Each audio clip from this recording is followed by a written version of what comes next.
सभी साथियों को नमस्कार। साथियों, आप सभी का स्वागत है हमारे इस मंच पे। एक ऐसा मंच जहां पे बीएड टेट 2011 से जुड़ी सभी जानकारी आपको सत्य एवं ऑथेंटिक दी जाती है। तो साथियों, अगर आप चाहते हैं कि आपको बीएड टेट 2011 से जुड़ी कोई भी जानकारी आपसे छूटे नहीं, तो सबसे पहले इस चैनल को सब्सक्राइब कर लीजिए। अगर वीडियो अच्छा लगे तो इस वीडियो को लाइक और शेयर कर दीजिए, ताकि यूपी के हर जिले में, हर डिस्ट्रिक्ट तक हमारी बात पहुंच जाए और इसमें आप हमारा सहयोग करिए। तो साथियों, बात करते हैं हम आपको जो हमारी डेट लगी थी 25 फरवरी 2026 को जो हमारी डेट लगी थी, उस डेट में सुप्रीम कोर्ट के अंदर क्या हुआ, कौन कौन सी बातें सामने आई, क्या क्या हुआ, वो सब आपको इस वीडियो के माध्यम से मालूम पड़ेगा। तो साथियों, जैसा ही मैंने आपसे पहले भी कहा था कि हमारा ये केस जो है वो वकील लोग कम लड़ रहे हैं और हमारे माननीय जज महोदय आदरणीय संजय करोल साहब और आदरणीय प्रसन्ना बी साहब, वो खुद इस केस को जो है लीड कर रहे हैं और वही इस केस को पूरा प्रोटेक्शन दे रहे हैं। और सबसे अच्छी बात तो ये है कि जितना हमारे वकील हमारे लिए हितैषी हैं, उससे कई ज्यादा हितैषी हमारे जज महोदय हैं। तो साथियों, सबसे पहले हमें अपने भगवान रूपी जज महोदय का शुक्रिया अदा करना चाहिए कि वो इतने अच्छे से हमारे केस को लीड कर रहे हैं, इतने अच्छे से हम बेरोजगारों की जो हम दर्द है उसको महसूस कर रहे हैं और इस केस को एक मर्सी लाइन पे सुन रहे हैं। तो साथियों, बता दें कि क्या हुआ था हमारा 25 फरवरी को जो डेट लगी थी उसमें क्या हुआ था। तो साथियों 25 फरवरी को जो डेट लगी थी उसके अंतर्गत जो बहस हुई थी वो किसी वकील के द्वारा नहीं की गई थी, बल्कि उसमें से दो ही पक्ष आपस में बात कर रहे थे। पहला थी स्टेट, जो स्टेट के सारे ऑफिसर आए हुए थे।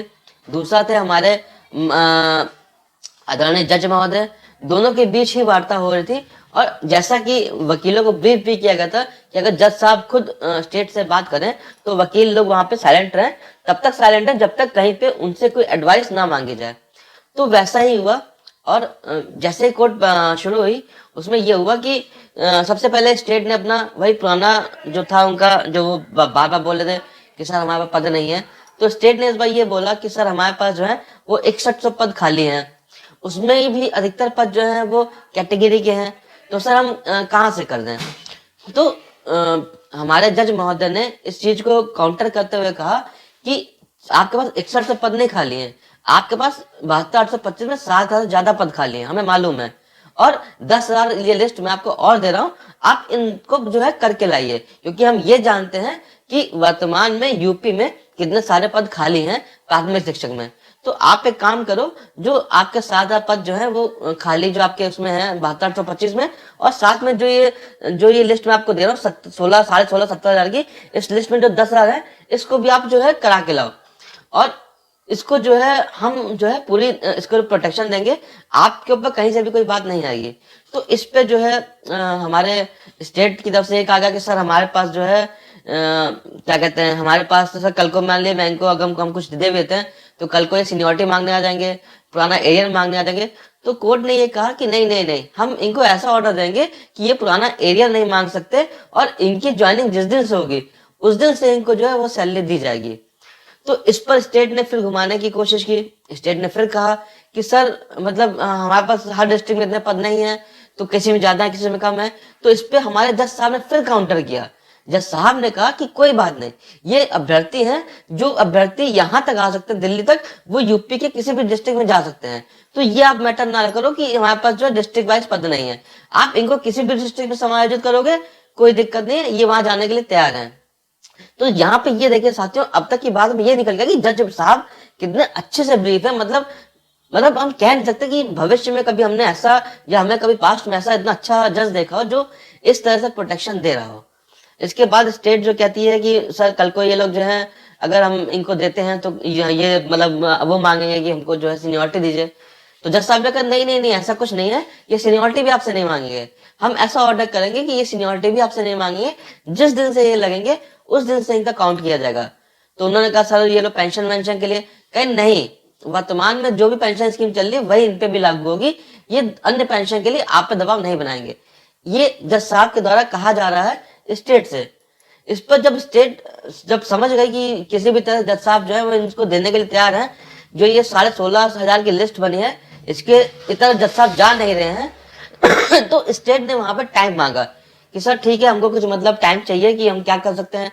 तो माननीय जज साहब ने ये कहा कि ठीक है, आप जाइए और अपने मुख्यमंत्री से बात करिए और विभाग के सबसे वरिष्ठतम जो आपके अधिकारी हैं आप उनसे बात करिए और इनके लिए कोई रास्ता आप निकाल के लाइए, और अगर आप निकाल के नहीं लाते हैं तो हमें निकालना पड़ेगा। तो बात वही आ गई कि फिर जज साहब कह रहे हैं कि अगर आपको श्रेय लेना तो आप ले लो, वरना हम तो यहाँ बैठे हैं श्रेय लेने के लिए। और दोस्तों यहाँ पे एक बात मैं फिर से क्लियर करना चाहूंगा कि जज साहब के दिमाग में वही 16,500 की ही लिस्ट है और वो उसके इतर कहीं भी नहीं जा रहे। तो कुछ लोगों के द्वारा ये भ्रम फैलाया गया कि मतलब ये गूगल फॉर्म है इसके द्वारा लोगों को भरा देगा, तो अभी उनका अस्तित्व जज साहब के सामने नहीं है। लेकिन जज साहब के सामने अभी सिर्फ और सिर्फ जो ये पहली लिस्ट तैयार की गई थी, जिसमें जज साहब ने 3 क्राइटेरिया लगाए थे। जो पहला क्राइटेरिया था कि आवेदक को 2011 के विज्ञापन में आवेदन पत्र देना चाहिए, पहला वो जो क्राइटेरिया। दूसरा क्राइटेरिया उनके द्वारा ये लगाया गया था कि आवेदक को 25 जुलाई 2017 के आदेश से पूर्व किसी न किसी याचिका में होना चाहिए, दूसरा क्राइटेरिया। तीसरा क्राइटेरिया जज साहब ने ये लगाया था कि वर्तमान प्रोसीडिंग में होना चाहिए, अर्थात जो उन्होंने क्राइटेरिया लगाया था कि 16 दिसंबर मध्य रात्रि 12 बजे तक जो भी इस पिटिशन के द्वारा कोर्ट में पहुंच चुका है, ये लिस्ट सिर्फ उनकी ही बनी है। और जज साहब स्ट्रिक्टली इस चीज को लेके बहुत स्ट्रिक्ट है कि वो जो स्टेट से बात भी उन्होंने की तो उन्होंने आप उनसे यही कहा कि हम कि 6-7 पद आपके पास खाली पड़े हैं और ये 10 लाख लिस्ट में आपको और दे रहा हूँ। इसका मतलब जज साहब पूरी तरह से क्लियर है कि 17,000 पदों पे ही अभी वो आगे बढ़ेंगे। फ्यूचर में जब इन 17,000 का क्लियर हो जाएगा तो उसके बाद हो सकता है कि जो पीछे के लोग आए हैं उनके लिए भी चांस बने। लेकिन वर्तमान में आप फिर मैं वही कहूंगा कि एक रेलगाड़ी का इंजन जो बनाया गया है वो इस 16 दिसंबर 2025 तक ही लोग जो है इसको लीड करेंगे, और इसके बाद वालों को रास्ता जो है वो इसके बाद ही निकलेगा। जब इस लिस्ट को क्लियर कर दिया जाएगा उसके बाद ही जो है नेक्स्ट लिस्ट को जज साहब सुनेंगे या उस पर कोई भी विचार करेंगे। तो अभी के लिए मैं ये कहना चाहता हूँ कि जो ये पूरी प्रोसीडिंग हुई वो मैंने आपके सामने बिल्कुल स्पष्ट रूप से बोली। जज साहब ने एक बार नहीं 10 बार अपने स्टेटमेंट में ये कहा कि मैं ये 17,000 की लिस्ट आपको दे रहा हूँ। इसका मतलब क्या है कि जज साहब बिल्कुल क्लियर हैं। लेकिन हमारे बीच के ही कुछ लोग हैं, कुछ ऐसे काले कोट वाले लोग भी हैं जो मिसलीड कर रहे हैं, मिसलीड करके बीएड टेट के जो भोले भाई लोग हैं उनसे धन उगाही का काम कर रहे हैं। तो मैं उन सभी अपने साथियों को एक बार ये चेतावनी देना चाहता हूँ कि वो किसी भी तरह से किसी भी वकील को वर्तमान में या किसी भी नेता को एक भी पैसा ना दें, क्योंकि आपका पैसा व्यर्थ हो जाएगा। ये बात बिल्कुल 100% श्योर है, इसमें कहीं भी कोई भी जो है वो कमी नहीं है।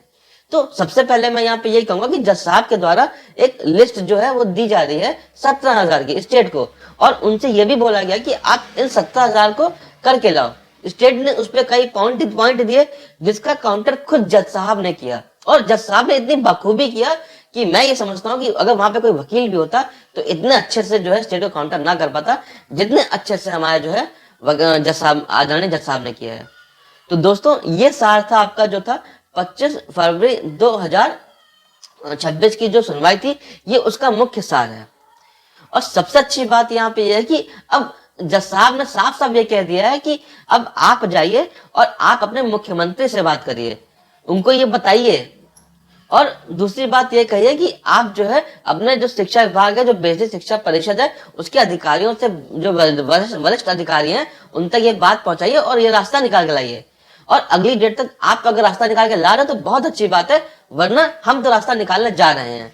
और अगर आपको श्रेय लेना है तो आप बिल्कुल ले लीजिए, क्योंकि जज साहब भी जानते हैं कि इलेक्शन अगले साल जनवरी फरवरी ऑर्गेनाइज हो जाएगा, तो जज साहब भी जानते हैं कि कहीं ना कहीं ये आपका पॉलिटिकल इशू भी बन सकता है। तो उसी वे में जज साहब ने ये कहा कि आप चाहें तो आप श्रेय ले सकते हैं, वरना हम तो यहाँ बैठे हैं श्रेय लेने के लिए। और दूसरी बात, एक बात और वहां पे जज साहब ने कही, जब स्टेट ने ये कहा कि साहब ये तो नजीर बन जाएगी और ये भविष्य के लिए एक मतलब खतरे की घंटी बन सकती है, तो जज साहब के द्वारा ये बताया गया कि नहीं, हम इसको नजीर नहीं बनने देंगे। ये जो मैटर है ये पूरी तरह से मर्सी के ऊपर सुना जा रहा है, और ये लड़ाई उन लोगों की है जिनको न्याय नहीं मिला, जिनके साथ अन्याय हुआ। और सबसे बड़ी बात है, जहां पे अन्याय होता है वहां पे न्याय के लिए न्यायालय खुद खड़ा होता है। तो जज साहब ने यहाँ पे ये बता दिया कि जज साहब के, एक सुप्रीम कोर्ट के जज साहब की क्या पावर होती है, ये जज साहब ने स्टेट को बताया। और जहां तक मैं समझता हूँ कि अगली डेट जो लगी है, शायद 24 मार्च की डेट लगी है, उस डेट में एक बहुत बड़ा कोई न्यूज निकल के आएगी।